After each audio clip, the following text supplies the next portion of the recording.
حضرت مالک بن دینار فرماتے میں نے 60 حج کیے. ایک حج کے موقع پر میں نے بڑا رش دیکھا, لاکھوں کا اجتماع ہوا. میری باتوں کی سمجھ تو آ رہی ہے نا آپ دوستوں؟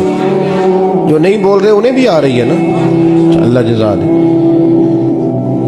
کہتے ہیں لاکھوں کا مجمع تھا تو میرے دل میں خیال آیا, میں نے کہا اے اللہ, اتنے لوگ آئے ہیں, ان کا حج قبول بھی ہوا ہے کہ نہیں؟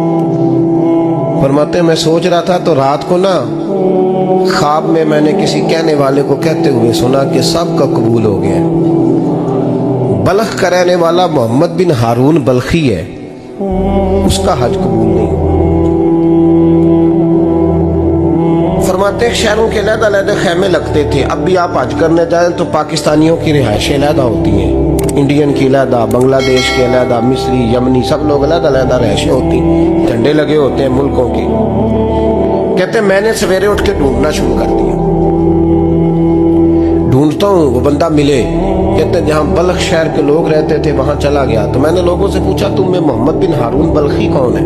لوگ کہنے لگے وہ تو بڑا نیک آدمی ہے, پرہیزگار ہے, بڑے بولے بالے, بڑے اللہ والے, ریاض آپ کو بس ہم ہی جانتے ہیں, وہ تو بڑا نیک ہے, پرہیزگار آدمی.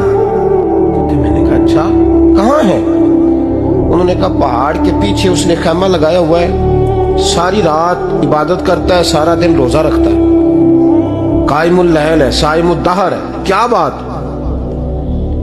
فرماتے ہیں میں ان لوگوں کی بات سن کے حیران ہو گیا کہ مجھے کیا بتایا گیا, یہ کیا کہہ رہے ہیں. فرماتے ہیں میں پہاڑ کے پیچھے گیا. حضرت مالک بن دینار علیہ رحمہ فرماتے ہیں جب میں وہاں پہنچا تو میں نے اس شخص کو مصلی پہ بیٹھے دیکھا.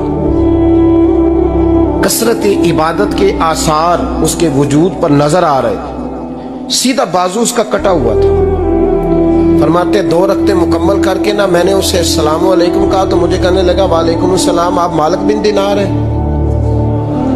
میں نے کہا بڑی اس کی فراست ہے.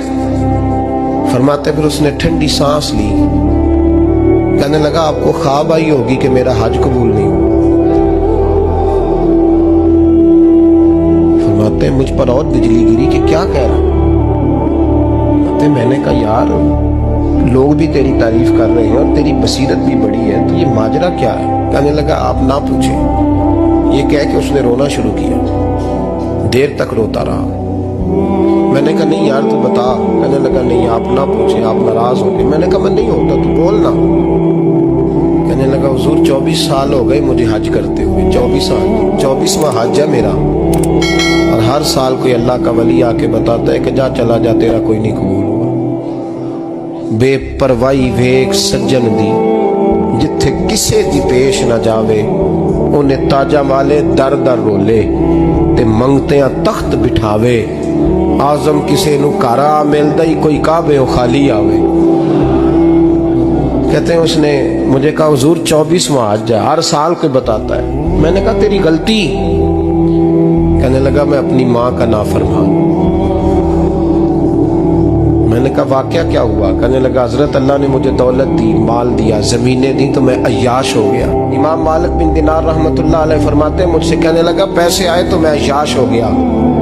رمضان کا مہینہ تھا, عصر کے بعد میری اماں افطاری کی تیاری کر رہی تھی, میں گیا. میں نے کہا شراب پی ہوئی, اماں روٹی دے. تو اماں کہنے لگی شرم کر, شرم کر, روزہ رکھا نہیں تو جنہوں نے رکھا ہے ان کا تو خیال کر. کہتے اماں کی بات کا مجھے غصہ لگا. میں کہا کرتا ہوں بد نصیب ہے وہ بیٹا جس کا باپ اس سے بات کرتے ہوئے ڈرتا ہے کہ پتہ نہیں کہاں سے بولے گا. بد نصیب نہیں وہ بیٹا جس کی ماں اس سے بات کرتے ہوئے سہم جاتی ہے کہ پتہ نہیں کون سی بولی بولے گا. بد نصیب نہیں کہ ماں باپ بھی جس سے کھول کے بات نہ کر سکے. حضرت مالک بن دینار سے کہنے لگا اماں نے جب کہا نا شرم کر تو مجھے غصہ آیا, میں نے ماں کو تھپڑ مارا اور میری ماں جلتے ہوئے تندور میں گری. لوگوں نے مجھے پکڑ کے اندر بند کر دیا کمرے میں. ساری رات میں شور سنتا رہا پر نشے میں دھوت رہا. سویرے آنکھ کھلی تو میری بیوی بیگ باندھ رہی تھی. میں نے کہا کہاں جا رہی ہو؟ کہنے لگی جو ماں کا نہیں بنا میرا کیسے بنے گا. میں نے کہا میری اماں کا وہ تو لوگوں نے رات کو ہی دفن کر دی جنازہ پڑھ کے. تڑپ کے کہنے لگا مجھے کیوں نہیں بتایا؟ تو کہتے ہیں لوگ کہنے لگے تیری مرتی ہوئی ماں کہہ گئی تھی اسے میرا منہ نہ دیکھنے دینا.